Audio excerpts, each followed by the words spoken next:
Unplug the 12 volts power supply for the radiator fan motor blower.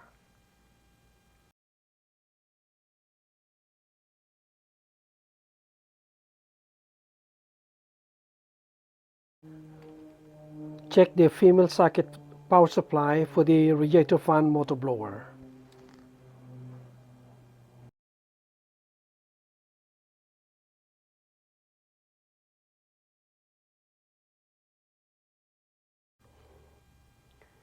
There is a 12.38 volts DC reading. Check the continuity of the male end socket for the radiator fan motor blower. Put an alligator clip into the terminal.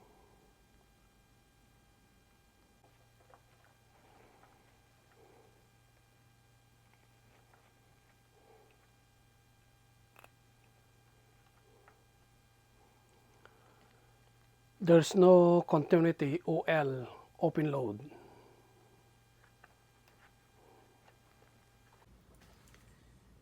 The motor winding was opened for the motor fan blower of the radiator. It was defective.